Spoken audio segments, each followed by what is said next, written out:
You're listening to Health Innovators, a podcast and video show about the leaders, influencers, and early adopters who are shaping the future of healthcare. I'm your host, Dr. Roxy Mooney.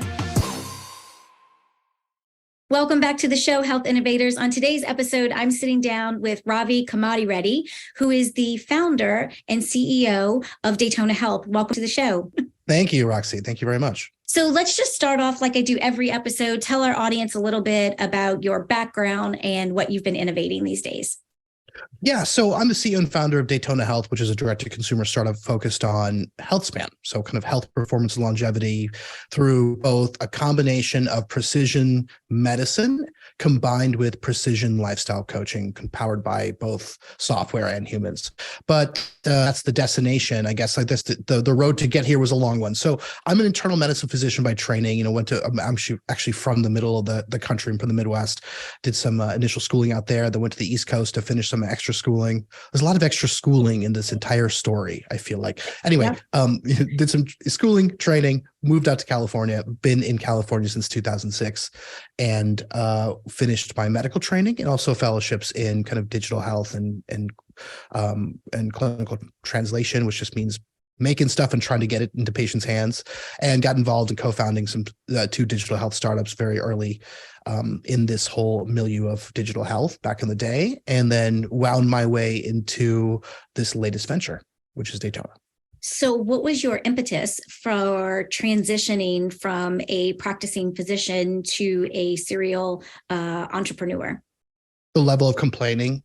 I like, when the level of complaining meets a certain threshold in your mind, when you're going to work and you're going, there are so many different ways I would do this if I could just be in charge of it. Just put me in charge, or put me part of a team, in part of a team that's trying to tackle this. Why are we doing it this way? You can either kind of suck it up and say, I'm going to just play this game, put the golden handcuffs on. Be here, I'm going to drive my BMW home and have that doctor life or whatever, which, right now isn't turning out very well for a lot of people. There's a lot of burnout in those things. It's because of those things that are hurting us, physicians and other providers, being locked into a system that we know is not letting us do the best practice that we could. Or you could say, I'm going to take a big risk and go find people or take these ideas that I may have, cultivate them and try them out to see if we can do better. And I'm always that, like, that second archetype is me from, I think I probably came out of the womb being like, we could make this better. Like, there's a better way to do this. I love it. Yes. So, I'm sure that you saw hundreds, if not more, problems and challenges that you could address and solve. So what motivated you to focus on the problems that you're solving right now through Daytona Health? It's the biggest problem in all of healthcare. It's it's as simple as that. It's like it is the biggest roadblock to everything else that makes people thrive and flourish. It's this idea of behavior change, or modifying our mindset and our lifestyles to live healthier lives. And it is a huge component of all these chronic diseases, of mental health, of any intervention that you can think of requires us to make better choices. And we know all intuitively, you don't need to be a doctor or a scientist to realize that we're just not making very good choices from a very early age in this country and in kind of the Western culture, are we? And so we're all these choices in nutrition and sleep and exercise that we should be making are really hard to do. They're hard to do by ourselves. The human brain is a very tricky, complicated piece of wetware, and it's just hard. It's intrinsically hard, and the stakes are high. If we don't make these choices, we don't prevent these diseases or delay them for a long time, and we're stuck with a milieu of chronic diseases, high healthcare costs, and all the rest of it. So it's just like, when I look and see what the problem is, like, we live in a world which is completely connected. We've never had it so good for the most part, compared to our great grandparents. I would say everyone's life is mostly better, except for a small percentage of people around the world, and we gotta help lift them out of the mess they're in as well. But in general, we have it good. We've never been more connected, never had more creature comforts, never had more access to knowledge. We have, I did the count once. I calculated this out. There were like 10 to the 75 recipes across Pinterest, the internet. To give you an idea of how big that number is, like the food choices you have, there's only like 10 to the 43 seconds in the universe since the Big Bang. Like there's so much free stuff on nutrition. We got 1,500 wearables, 4,000 apps, smartphones everywhere. So what's the problem? Yep. Like if this was so easy as just getting a couple of reminders from our Fitbits to go for a walk, then why isn't everyone doing it? And I'm including myself in that category of people not doing it. Like I struggle too. Like I've said this before. I mean, there are nights where I'm like, CEO of a precision medicine and coaching company, and I'm still staring at a Reese's peanut butter cup, being like, can I have this? Yep. So we all struggle with this. It's this idea of mind management. Mm-hmm. And the good news is people have figured it out. We're really good at persuading people to do things like buying stuff off of Amazon, binge watching Ted Lasso, which I think got a lot of us through the pandemic. If you haven't watched it, please watch it. Anyway, but right, so it's like we do my vice. Yeah. It makes you feel good it just makes you feel good inside. Anyway, but it's so. In other words, I think that a lot of people have kind of figured out different pieces of this major behavior change problem. And some of the people who figured it out aren't in healthcare. They're in neuromarketing or in some other industry. Mm-hmm. And I feel like a lot of solving these problems in startups, especially really hard ones like this behavior change problem, it's like most problems have probably been figured out in the history of the world.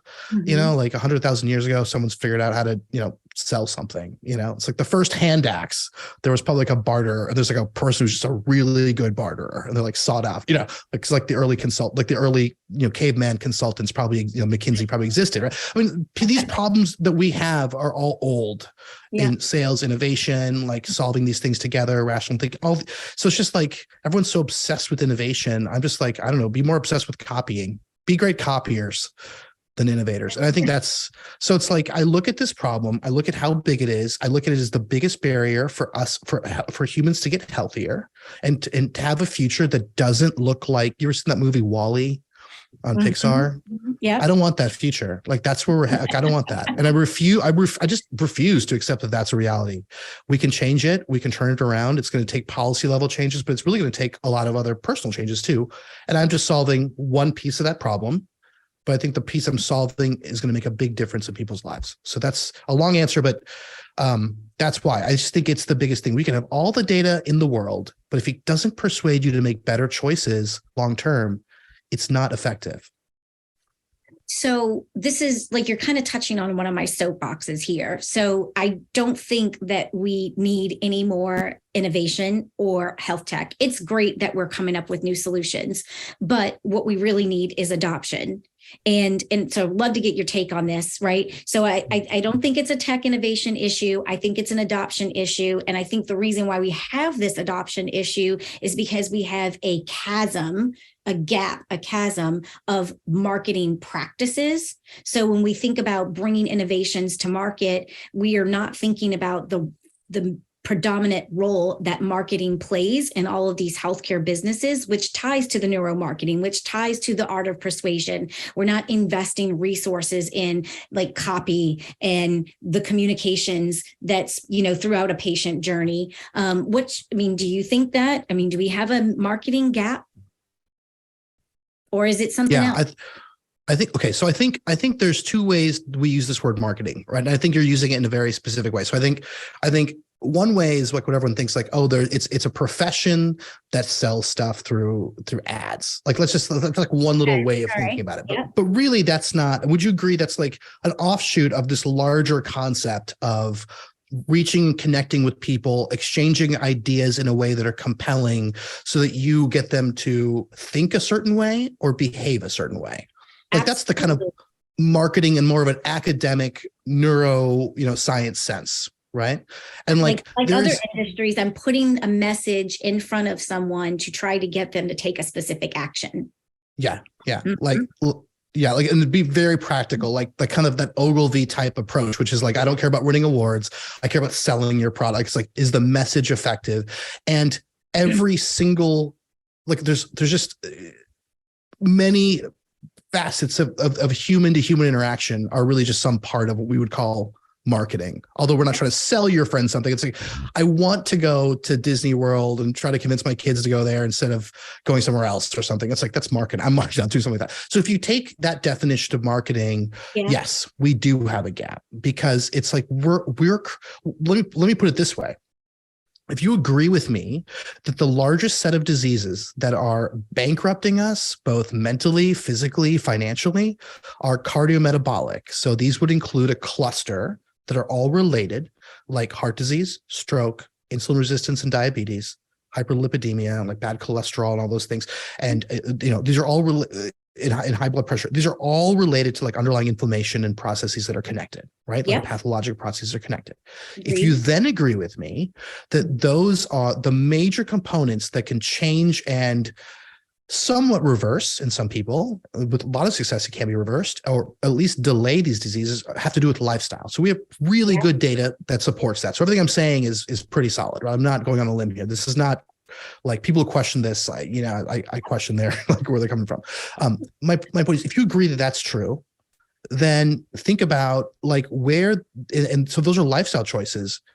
Those choices are being made every time we try to find something to eat, every time we plan our days, most of those minutes are minutes when we're awake, when we're at home or at work, not in a hospital, not in front of a primary care doctor. So if you spend 525,000 minutes, you've got 15 or 20, with a doctor, maybe twice a year, 3 times a year, maybe 4 times, so an hour. And then the rest of the hours in the year, the rest of the minutes you're spending on your own.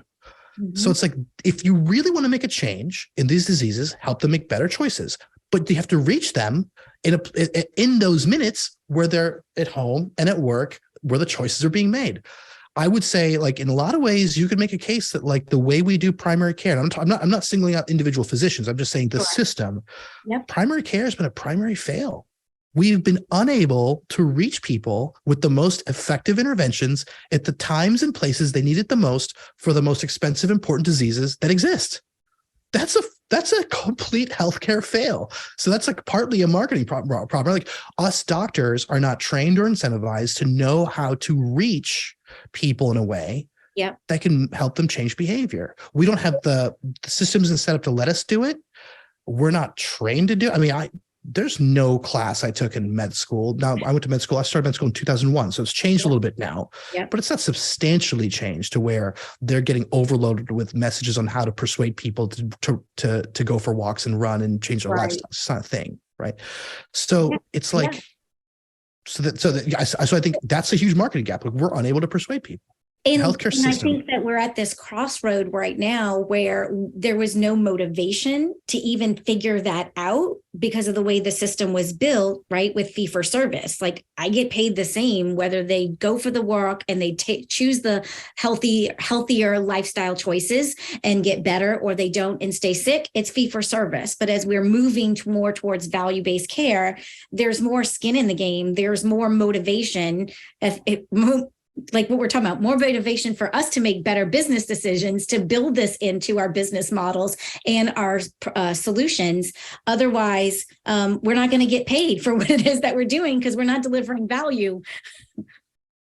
Imagine if you went into your primary care doctor's office. Mm-hmm. Let's say you're like 45 or 50. So like the kind of age where you're starting to see some of these problems, like your blood pressure's a little high, your belt's getting a little bit, the waistline's getting a little larger. Yep. You're almost in that pre-diabetic range. Your doctor's worried. And she's like, look, what if your doctor went like this? We got to talk. We got to really sit here, and I want you to explain to me kind of what's going on in your life, the kind of barriers you're having, like where you live, what you're capable of doing, what access you have to exercise things, or what you know about it. And let's come up with a plan together. And then this hour was spent like that with you. And then we're going to have you talk to like some dietitians, other people who are going to help you, keep you on track. And then in 2 months, we'll come back and talk about meds. And then we'll talk about how meds supplement these things. And we're going to be on this journey together for the next year.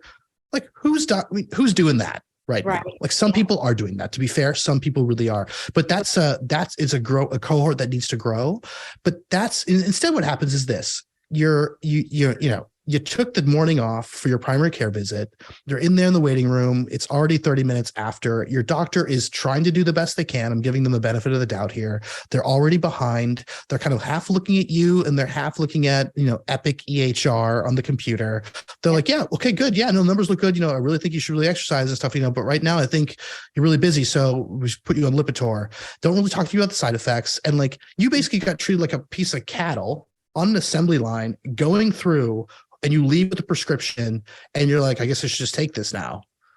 No discussion of, do I take this forever? What are the side effects? Does it work? Like, what can I do? And so I think we got away with that for a long time. And it's like, people are sick and tired of being sick and tired, and that is not going to fly anymore. People are tired of it. And so I think that's the problem, right? It's like, that system it's really hard to change the system from within the system. So those docs trying to fight the good fight, being like, they all want to have more time with you. I remember in those days, like, I want to have more time. Last time I was like working clinically, I got in trouble for spending too much time with patients. I got a talking to you. This is the current system, right? So it's crazy. So is that, you talked from the very beginning that you were direct consumer. So take us through that decision of going direct to consumer versus going B2B or B2B2C. And what was that decision like? What were the pros and cons that you weighed before you made that decision? It was a really simple decision. There's like the only way to make this successful. It's really simple. It was like, if you want to change, if you're going to prototype a new model of care, right, around people that around the kind of problems that we're talking about, that like you're really trying to improve people's health performance and longevity. This is a long-term play. You need to be with people through different jobs, through different insurance, through all that nonsense. So all those logistic barriers are just one problem selling to the insurance market. The biggest problem is this. And I know that some of your listeners may, I'm like, please shoot me LinkedIn DMs on why you disagree with me. I'd love to engage. Yep. Here's the thing. Do you really think, like, who cares more about your health than you do? Does your employer? I mean, this is like the weird assumptions of the healthcare system, right? Like, if we stop thinking about people as pawns for business models and actually make our customers the end user, a lot of things start to change. All of a sudden, the quality goes up, your attention goes up, you're obsessed with your customer, what they need. And when your customer is the end user, you change a lot of your processes and systems to make sure that you're getting, that you get results. That is the fundamental difference. It's like, I get paid for results. You lose the fat, you get healthier, the numbers hit, you reach your goals, or I coach you for free. That's what our current policy is. And it's like, this is a very different way than most of healthcare. Everyone talks about being paid for results. I'm like, no, listen, I'm being paid for results. So like, there's this idea of, and everybody else in the consumer world uses this for everything else. So it's not like this new concept of consumer health. Right. Yeah. So it's like, no, like, if you know what you're doing and you're going to help us, then help. Right. So like, go direct to consumer. The person who is writing you the check is the one that's going to benefit. That is a very, very clean way of doing things. There's no middlemen. I don't have to make someone else happy. In healthcare, when you start trying to put middlemen in there and there's other people you're trying to make happy, employers or healthcare systems or whatever else, now you are subject to these dumb renegotiations and deals and the market shifts. And all of a sudden, like, we're going to pay you $20 per person per hour to coach. Oh, no, we're going to pay you 17 now. We did an internal audit. And now all of a sudden the quality suffers. Every time I see people make things, either services or products, and they are not going straight to the customer is not their end user, the quality always suffers. And in healthcare, in digital health, there is an entire huge graveyard of dead apps. Now, the companies look solvent on the outside, but they're burning a lot of cash. They have very low engagement, super high churn, and the cocktail parties at health that no one likes to talk about. Everyone's like, we know no one uses this stuff. I just have to convince the person who's the decision maker. I'm like, why is the decision maker not your individual, user? Now, the other reason the consumer health is the right choice, we're asking people to do behavior change. And there's this idea of like, when you give me your credit card, it gets real quick. It's like when you have skin in the game, it's like the first part of the behavior change is the psychological like observation of you handing over a credit card number, like a conduit to your bank account to this team. And you're like, oh, I'm doing this now. That little decision actually is quite a big decision. And it's very different from, I get this as a benefit to benefit my employer. When you benefit your employer with these like things like Virgin Pulse and stuff, and I don't want to make, I don't want to like put other companies down. They're doing their thing. They're trying to make a difference or whatever. But it's like when you see these platforms, it's like, it's kind of like, you kind of know in the back of your head, you're like, you don't really care about my health. You don't want me to quit. So it's going to cost you a lot of money to like hire someone else and blah, blah. It's kind of like when you go to a hotel and you get the towel and there's a sign that's like, we really care about the environment. Do you mind just not having us clean your room? And you're like, bro, you don't care about the environment. You're just trying to save money. Just say that, right? Just say that and be honest. Don't try to like paper straws. Right. We care about your health. Like I love Walmart. Walmart Health's my favorite. Like these models that are like so transparent and like when they're trying to make money. Although we have the worst food in the world, literally 10 feet away from our Walmart Health Clinic, like in the Walmart in my town, there's a McDonald's in the Walmart, and that their Walmart Health Clinic's like going to be like, look, where are you going to put your Walmart Health Clinic right after, like next to it? Like, are you really serious right now? Like you're trying to convince us that like, so it's like, do you see how dumb, like how transparent this is? Right. So it's like consumer health is the way of the future for health and prevention. Now, I don't think it's the future for when you break bones and you have cancer, do chemotherapy or expensive tests. I think insurance is great for that. But I think empirically we have shown that health and prevention is not the focus of the system is not set up for that. The current system, selling to employers and all this stuff. It's like, I would rather have a future where at an affordable price, you pay in. And anyway, people already are paying. They're paying like out of pocket anyway. The average cost of health insurance out of pocket's like what's $15,000 to $17,000 per year. And that's not going to go down. That's been going up consistently over the last 10 years. So high deductible plans, co-pays, all that stuff. So people already are paying and they're not getting a lot of value out of it. Hey, it's Dr. Roxy here with a quick break from the conversation. Are you trying to figure out what moves you need to make to survive and thrive in the new COVID economy? I want every health innovator to find their most viable and profitable pivot strategy, which is why I created the COVID Proof Your Business Pivot Kit. The Pivot Kit is a step-by-step framework that helps you find your best pivot strategy. It walks you through 6 categories you need to examine for a 360-degree view of your business. I call them the 6 critical pivot lenses. As you make your way through this comprehensive kit, you'll be armed with the tools, tips, and strategies you need to make sure you can pivot with speed without missing out on critical details and opportunities. Learn more at legacy-dna.com/kit.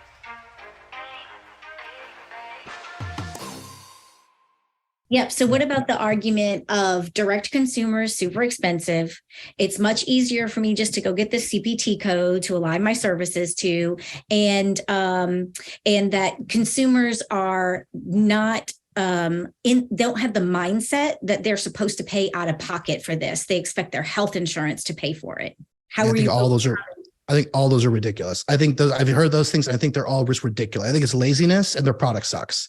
So make a better product. Like when you talk about like some people's jobs pay for their phones, right? Like it happens. Like you're trying to, and especially like when you have secure information, a lot of people just pay for their own phone and use their phone for work. Like how come my phones sell? They're almost $1,000 a year. Like people upgrade their phones every year, every 2 years. So what's the problem? Because the iPhone's awesome. Like people, like once you're in the Apple ecosystem, you don't want to leave. You're like, no, this is amazing. It's like, so it's like your product just sucks. It's value, right? Yeah. So yeah, that and also it's so I want to mention the other problem too, but yeah, it's like, it's expensive. Yeah, it's expensive. Make a good product and like make it, make people pay for what it's worth. And like, if it impacts their lives, it'll be an integral part of their life. Like you have to make it in healthcare you have to make a product so good that it solves it passes the turnaround test. It's like there's very few things that you have where if you were halfway to work in your car and you're like, oh God, I forgot my phone. Like, I'm going to go back and get it. Like how many things would you go back for? Your phone is in that little circle. And it's like, like we're a lifeline to our members at Daytona. Like we are like a second brain for them. And it's like, they love us, it's this relationship that we build with them. We have to be in that circle to do that. So that's one issue. It's just like, build a better product. And like, second, it's this assumption that has to change, that people don't care, that people are in the mindset. People pay for stuff that they find valuable all the time. They pay all the time. So that's a ridiculous thing. All that, there's like, for this kind of stuff, people are like, well, is the price fit me? Right? So that's a price market fit kind of thing, right? It's not a market risk. It's more of an execution risk, and like how much, they can afford. The third piece here that's really important is this. There is a flawed assumption here, and I think it's rampant in healthcare, and it just needs to stop. Or we like our company, we just go around. I don't care what the healthcare people think. The only people I care about is our customers, what they think. And what I will tell you is 90% of people care, 95% of people, I would say, care about their health. People care. They may not show it in the 15 minutes that you see them as a doctor in the clinic, but like, people care about their health. They care about how they feel. They care about their performance. They don't want to get sick. So you already have a captive audience. The audience cares. It's just like marketing. Can you engage them to say, I feel you. I know where you are. I've got something that's going to help you step by step, get you better. And we're going to take the time to listen to what you want out of it. So like, so that it's just applying the right, process and product, but we're not. So what we don't do is convince people who don't care about their health to care. That's not possible. I think that's a very, very small percentage. I would actually, in my experience, over, like 20 years, I would say that's 5% of people. Only 5% of people really don't care. The rest of them do. So let's kind of shift gears just a little bit and talk about raising money. So do you think that there was some advantages for you raising money, going direct to consumer, and people, investors that kind of get the value of you circumventing a lot of the red tape and bureaucracy around the traditional healthcare ecosystem? Or do you think that was maybe more of a disadvantage and ran in some particular barriers or obstacles? Investors are as varied as people, right? I mean, because they're made up of people. They're just as varied as people. So that's right. So let's think about how investors kind of think about this. So there's some investors who want to win the game in a certain way. And to them, the game is the traditional healthcare system, CPT codes. Like, I don't have to care about CPT codes. I could care less. Diabetes doesn't just happen one day. Like, it happens as a process that happens over many years. You're trying to catch it as early as possible, not when an ICD-10 code gets put on it, right? You don't have to worry about callbacks. You don't have to worry about DIR fees. You don't have to worry about all nonsense, all just nonsense things, right? This is just all broken system. So it's like it's CPT codes are like the pistons in a combustion engine. Like, they're going to be irrelevant in like 20 years, except for collectors, right? It's like, who cares about all that stuff? Just like plug it in, let it charge.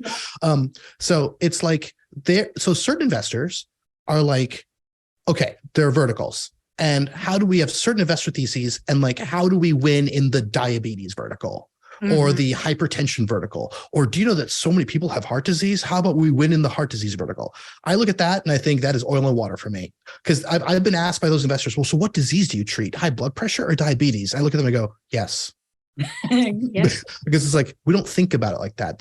So I always come from first. This is like the most important thing we do in our company. All our company thinks like this. We're first principles people. We don't think of it like, what vertical are we going to hit? We're like, wait. The real future of health, treating these as from a root cause. Let's just go do that. So that's like that kind of, and that's just some investors want to make that bet, right? That's okay. They're winning that bet. So Livongo investors, people like that, like, do that. That's not for us. There are another set of investors who are like more consumer based, who get this, who are like, no. I get what you're doing. I get what you're trying to build here. They totally get it. And the consumer health investors are like, they're talking about customer acquisition costs and all those metrics and stuff like that, which are obviously going to be high in the initial piece, and they'll go up, that's going to vary anyway, but they're worried about is engagement. So in the consumer space, you're like, and everyone says the word engagement. Let's just define it really quick. Do people use your stuff? Do people use your stuff? It's so complicated, this phenomenon of engagement. Can you say it again? Yeah. Do people use your stuff? Like, people put down the Fitbit after every once, like, I use my Apple Watch every day. And I'm really engaged with it. It's like, has high engagement. My phone has high engagement. It's like, there's certain cars in the garage that I have that have low engagement. I don't drive them very often. So it's like, it's just super. It's just like, let's not overcomplicate it, right? It's super simple. Like, do people use your app? Are they losing weight with your app? Are they like running with your app? Are they doing it? Are they paying attention to the reminders you're sending them? So these are pretty simple things. And so they're like, traditionally their concern is, hey, look, a lot of this consumer stuff just doesn't have a lot of engagement. Like, I'll tell you an example of one. Peloton. A lot of our members have Pelotons and they use them to dry clothes. I mean, like, some are really into it, like the and treadmill. others like the treadmill, the exercise equipment. It's all sitting there collecting dust. It looks like a museum of like a museum to bodybuilding or something. It's like there's a layer of dust on it. So it's like low engagement. So they're like, cool. How do you not fall into the engagement trap? We're particularly good at not falling in the engagement trap because the very nature of what we're trying to do, it means forming very close relationships with people and finding out what their true why and all those different things we can get into if you want. But so we have high engagement, and that was learned over not just the startup, but also how to do that with previous startup too. Like, we really learned how to do that. So there are investors who get that. It's just about targeting the ones who get that initial kind of bifurcation. Then it's like our go-to market's very different. So we're premium first, more like the Tesla rollout, right? Which is kind of, create the Roadster, prototype it, create the Model S first, make it premium, then take the pre-orders for the Model 3 so that everyone can afford the electric feature. So it's like, that's a stage game now. So it's like, they're convinced. There's some that are just going to go, Ravi, I get where you're going and why you're starting this way and what the advantages are. And I'm in this for the long game. And I think with digital health, if you were not in this digital health game for 5 or 10 years, you're not really serious about, if you exit or something and you reach your goals within 5 years, you're a fluke, you're lucky. That's great. It happened to you. So everything worked out. But like, if you're really serious about building game-changing health models, like that are not stuck with all the bad juju that we have now, like those bad features, it's a 10, 20-year project. So it's like, which investors are going to be with you for that? Like, there are some big name ones that actually do get that. And they're really impressive because they get that, right? They're like, no, we get this. Most of those have like founders. They're like run by founders. The founders get it. Like, I'm really convinced founders need to be around other founders. So like, they just get that iteration. It's like, I hate to use Simon Sinek's example because I know everyone does, but digital health is like, guy. Yeah. One thing he says about playing, it's the infinite game. It's like, what you're really making a bet as an investor in a company like us is that we don't have it all figured out. It'd be stupid of me to say that, especially when we're trying to say, when I told you we're trying to solve the hardest problem. Right. It's more like they're directionally correct. And I trust that this team and the market's right. And I'm going to trust that this team are going to be the ones to figure it out iteratively, smartly, and make make the important mistakes. That's what I guess what it is. Make the important mistakes. Mm-hmm. Yeah. But you have to make an extraordinary number of right decisions as well. That's all the bet is. And that's just not for everybody. So it's like our investor pool is probably smaller, but the payoff is bigger. So it's like, we're really trying to create an empire here. So do you feel comfortable disclosing some of those investors that, for those that are in our audience that are doing direct consumer, that are looking for that sweet spot, or is that something that you'd rather not disclose? We're still going through kind of that list. We're putting out a list, but I will tell you the investors I've dealt with before. I will tell you some big names that I'm impressed with. Okay. Our investors are angels. We're angel funded right now. Mm-hmm. So, but the investors that kind of get this are like A16Z. They get this. Yep. Like people like Khosla get this. Mm-hmm. Like, they get that this is a long game. They get that there's like different ways to play it. Play like we're playing a very specific go-to-market strategy, which is not the typical build the cheap app, go lose a ton of money per member. And like a lot of the VC money just goes down the hole. I'd rather be cash flow positive or much more stable, go premium first, iterate. This is an iteration game. This is what this is. I think it's like, what's your favorite holiday? Oh, my favorite holiday. I was just going to say vacations. Oh my gosh. Favorite holidays. Like, every time on my vacation, that's a holiday. I love it. I think digital health funding and digital health startups are kind of like, well, Halloween's my favorite. Okay. And it's like, it's you ever going trick-or-treating on Halloween, like where all the good neighborhoods are, where you get like the Reese's peanut butter cups instead of like the hard candy, like those good people. Mm-hmm. Okay. Digital health, building a digital health company, especially doing like a consumer health company, especially doing one that's like what we're trying to do, like the behavior change thing, which everyone's like, oh my God, there's no way it's possible. It's possible. But it's like trick-or-treating in in like the best neighborhoods, which also just happen to have, it happens to be a minefield. It's like trick-or-treating in a minefield is like what it's like. So you're just trying not to step on the right mines, you know, and it's, Okay, and that it's might like the be payoff. best business analogy I've ever heard on this show. You know, it's like there's candy all over the place. There's temptation all over the place. There's people offering you things. All the houses look nice. There's other kids that everyone's dressed up with a costume and selling something. And you're just trying to navigate this and not step on anything that's going to blow your leg off. So there are investors out there, but like, you know, those people I mentioned, the big ones, and there's going to be, you know, other ones. I mean, also like, you know, people in the longevity and in performance space as well are going to be different, right? They're looking at this from a different angle. This is really about human, not just, this is really what we do is not just get people to lose weight. We're really, what we essentially see in our members is significant transformation in their mindset and their sense of self-efficacy. If you want people to stay healthy, do better at work, stress management, and all those other social determinants of health, relationships, you really have to start helping them change their mindset and build self-efficacy. And those are different investors who get that.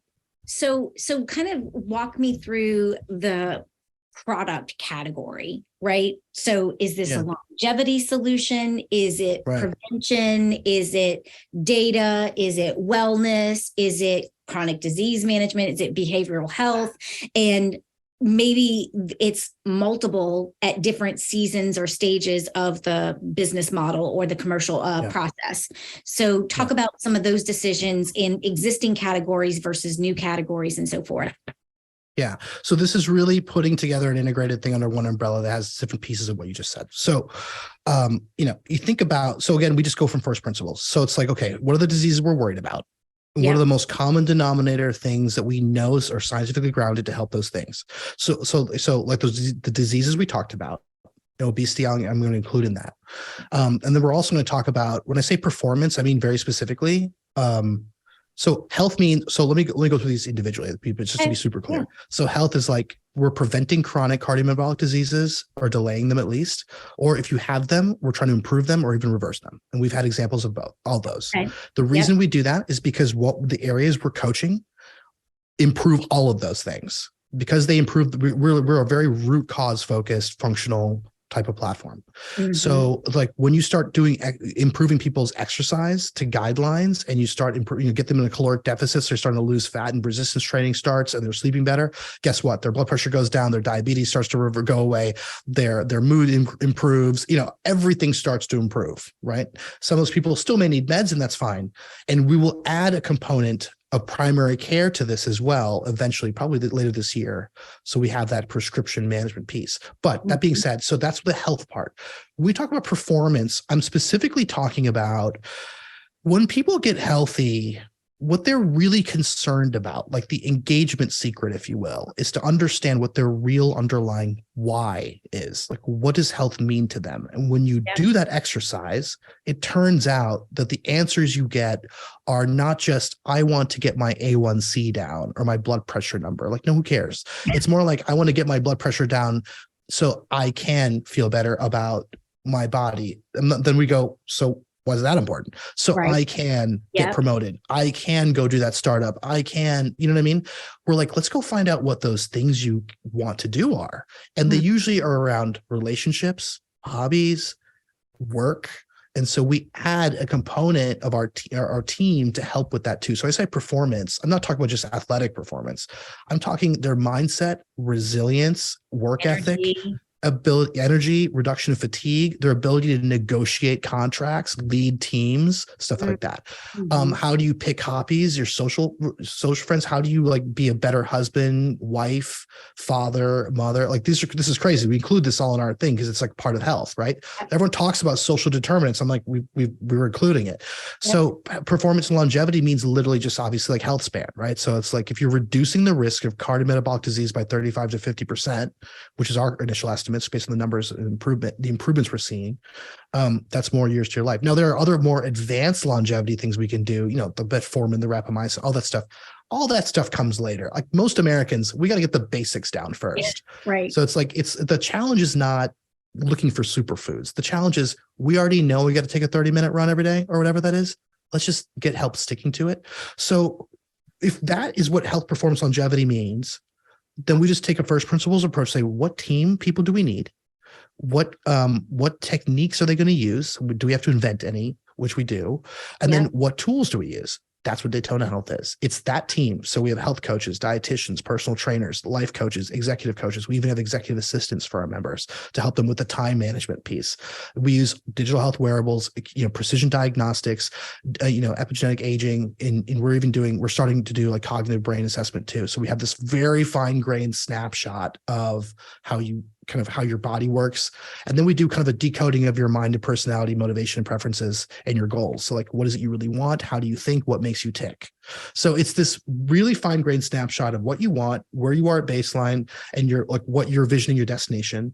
And that's kind of the precision med part. And then the precision coaching part's like our team figures out how to coach you to get there. So in the course of a year, all these things are starting to improve. And we measure those things in those areas. So when we say health, we're like, we measure self-efficacy. We measure how you feel with your how many goals you're completing, that you say are important to you. And we measure all the standard stuff too. So, lipid panels, A1Cs, and insulin resistance, all that stuff. So it's like, those are the areas. That's the team tools, techniques needed to do it. And that's like one, and that's the metrics. And that's one integrated platform that we offer as a subscription service. So as we wrap up here, I think that there are probably a lot of entrepreneurs and health innovators in our audience that are like, okay, Ravi, where can I sign up? Because I need some of that in my life in order for me to be able to build this company and this legacy that is, driving me. And so tell people, how can they get a hold of you after the show? Yeah. So we'd be happy to answer any questions at all. And I'm it's like people come to us. I don't really have to sell that much, but I just don't. It's like I just offer tell you what we do, and if you're a good fit or not, we'd love to evaluate whether you're a good fit for us, and whether we can help you. I'm on Twitter and LinkedIn, so you can obviously find me there. I'm also at Ravi at Daytona.health, and you can book a discovery call on our website at Daytona.health. And what we do is get on a call and just take you through kind of really learn about you. Like, what is it you're looking for? Because I feel like this really resonates with a lot of people because it resonates with our team members. Like, this is the stuff we would want, for us. And it's designed in a way to not overwhelm people, right? There's like a lot of components to this, but I would think of it as for people as most really successful people, those friends you have that are always in shape and they're always like super picky about what they eat and like they're really good at it. It's a process. It took practice, and they use a system to get there. People who are successful at work or at their health, they invest in systems. Daytona is essentially your system. You're investing in a system to get you there. And it's like having a digital angel on your shoulder, right? To help steer you in the right choices so that you're not alone having to do it. I think it's so important. There's so many innovators or business leaders that I work with that are just not taking care of themselves and just driving over schedule and just working day and night, year after year. And, they're on this mission to build wealth and financial health, and they're losing their physical, mental, and emotional, relational health along the way. And I'm seeing too many of them, have multi-million-dollar businesses and then die. Yeah. And the secret is it's like what those people don't know is like, this will actually make you faster, smarter, and like less fatigued.